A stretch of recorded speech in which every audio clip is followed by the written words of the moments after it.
kabai kabadi ya kabara sadeni naja sirra kabai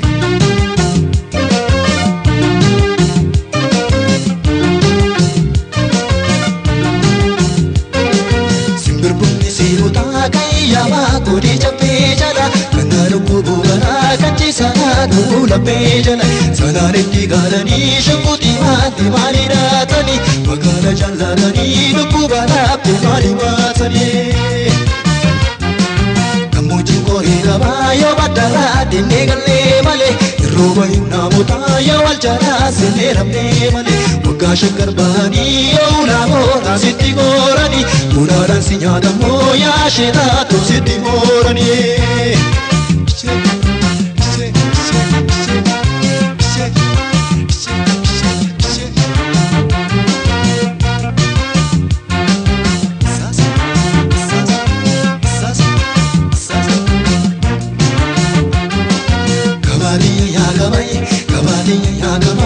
sadeni naja sirra kabai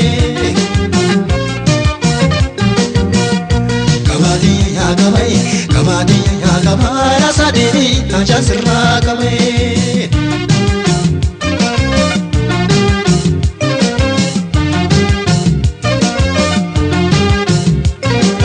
adibale busani ne pada adibale busani shakindi ya daima karamela darma busani abayen riuma ya bae shashin ribuma kallon kodun gungare yoga chistes moen ribuma ya gango wale gultu sakaltu shinu dabarta miti abba beti chalanu kamorma agarta miti ya tabuta magoda dabatala chuke sinin jirtu nagambari mapita harake madede sunin jirtu se se se se se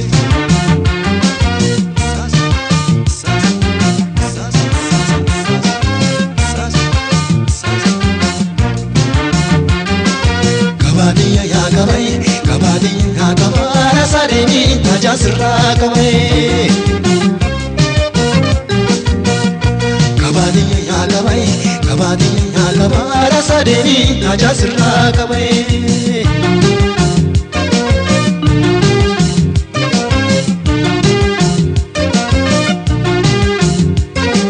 simbir bunni sibuta kaya ma kodi chape jara kanaru kubara kanchi sana dula pe jana sanare ki garani shukuti mali ratani magala chalatani dukubara pe mali matani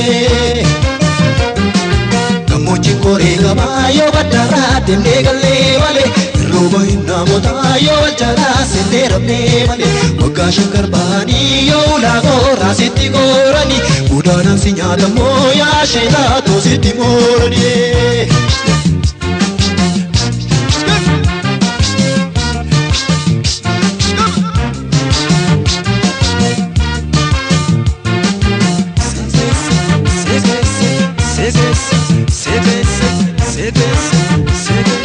kabadi ya kabara sadeni naja sirra kabai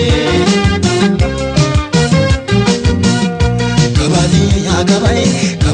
ya kabara sadeni naja sirra kabai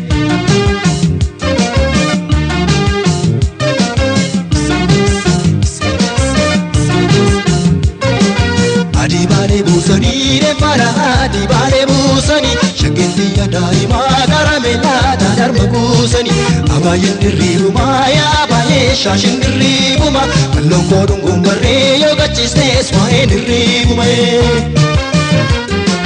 ya gango wale bultu sakaltu shino dabarta miti abba beti chalatu kamorma ya magarta miti ya tabuta magoda dabatala chuke sinin jirtu nagambari mableta harake madede sunin